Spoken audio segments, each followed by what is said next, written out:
how it is explained in the Yoga Shastra is, it is silently coiled up, 3.5 coils, and weeping like a young girl with a veil on her head. Veil is, it's not visible. All this description, you don't find a girl in your Mooladhara. It's just a tattva. She's crying. And that sound is compared to Brahmari. Crying for that Upasaka who can wake her up by the constant japa. Ushnodaka snanam kalpayami navavarnarchana, 64 upacharas they say. When you recite mantra, when you do constant mantra japa, you get heat. And that heat travels downwards from the Manipura and touches this serpent power. Why serpent power? Because it changes into a new life, rebirth, shedding its skin, taking a new life. For the Upasaka also, it is a new life. All the while he has been struggling about the samsara. That is why Mooladhara is the Sahasrara for Rakshasa, they say. Because Rakshasas, they never bother about the samsara also. They bother only about themselves. So even in Manusha, if there is any selfish person who bothers only about him, then the other way around. This is serpent, a rebirth. And also, this serpent power is described as existing in our chakras with its tail in the Sahasrara and mouth in the Mooladhara. And when the Kulottirna Yogini's Anugraha is there, it reverses its path and moves like a snake. The energy path will be like a snake, like this, Ida Pingala. So when this movement happens, Tatillata Samurji Chakro Varisamsthita, whenever a holy person comes, visits your house, all the impurities are removed. That's why you invite them to put their foot in your house. That is the power of the saint. In the same way, when this Kundalini Shakti moves through these chakras and goes through these different granthis, knots, breaking them up, all the chakra suddhi happens and all the weaknesses are removed. You will transform yourself into a beautiful Upasaka, totally different. Like Kalidasa transformed, like Valmiki transformed. And it happened in the split second. So, Kulottirna Yogini is that Kundalini power which starts to work on you. And that is known by the next Avarana. Sarvajne. See the beauty of connection between one deity and another deity. This itself shows these are not forms, these are energies. And when your awareness moves through these energies, that's when you observe the real transformation in you. A totally changed outlook. Here, he knows that Upasaka knows what he needs to know. Sarvajne doesn't mean he knows physics, chemistry, biology, astrology, vastu, all these things. No. He knows what is necessary for him. And my guru used to say, he knows the truth that he doesn't need to know anything. Dakarmana praja Nirvana Suktam. All the while he was struggling to become something, to get something. And then he says, Sarvajna. The person at this stage, will there be uniqueness in the appearance, physical appearance? It need not be always a saffron clothes, a dandi and a big vibhuti and all the different type of attire. It need not be. It is not necessary. They may wear. But they are not unique only externally. They are unique internally. They look like a normal person. You may find them in the bus stand also like a mad person. They don't take their personal appearance. No shower, no taking bath.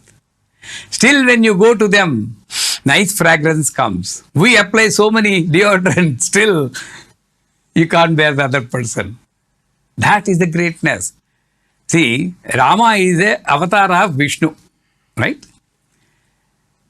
During the Vanavasa, Rama goes to Vasishta and asks him, Mahatma, where should I put my Parnasala? Power of sustenance, knowing everything, omnipotent, omniscience. The knower of everything is asking, a Rishi is here.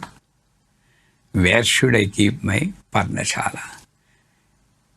Everything is his, but still he is asking. Sarvajna's condition. And Vasishta knows, if he asks Rama to stay in the ashram, Ravana cannot come. But Ravana has to come. Sita has to be abducted. Ravana has to be ultimately killed. Sarvajna. Sarvajnatam is very difficult because you know what is going to happen and you have to face it. You cannot stop it. Certainly, there are great people, great saints in the Himalayas who know about the tsunami also, but they cannot talk. It's a natural calamity. It's dharma. So, Vasishta tells Rama, go to Panchavati and put the Parnashala there.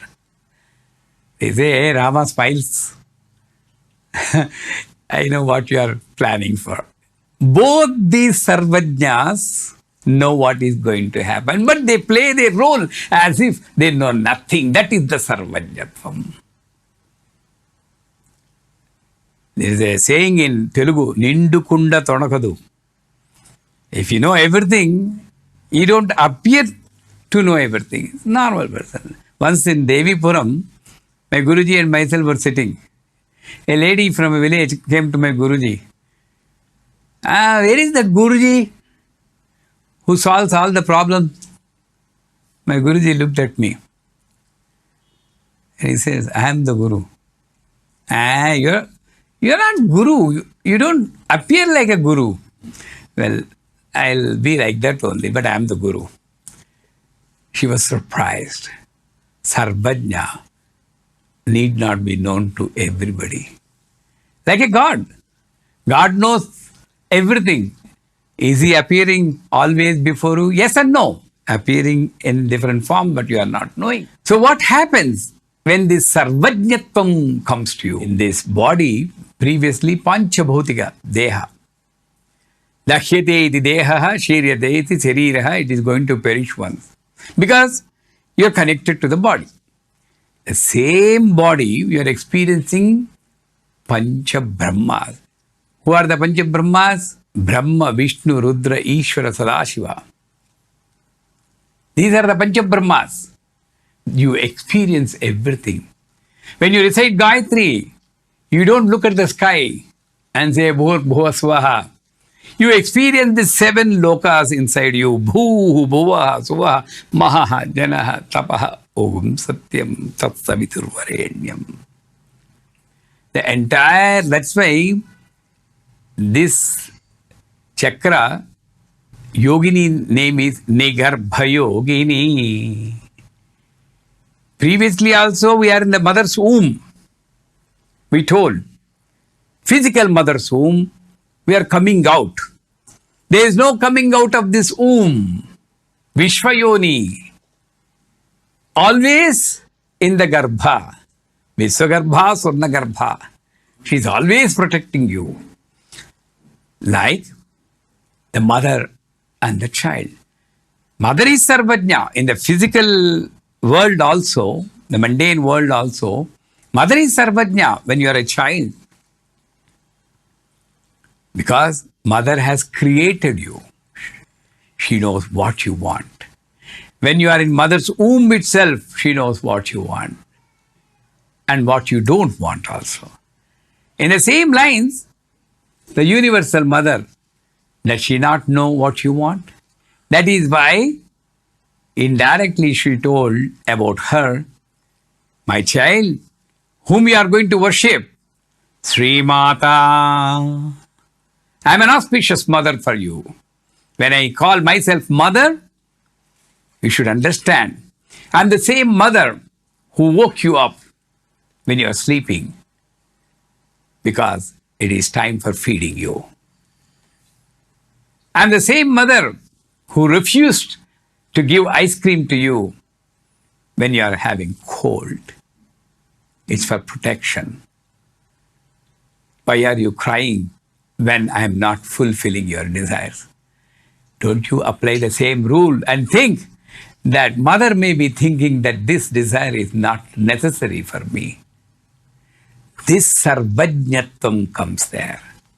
You accept God as a mother.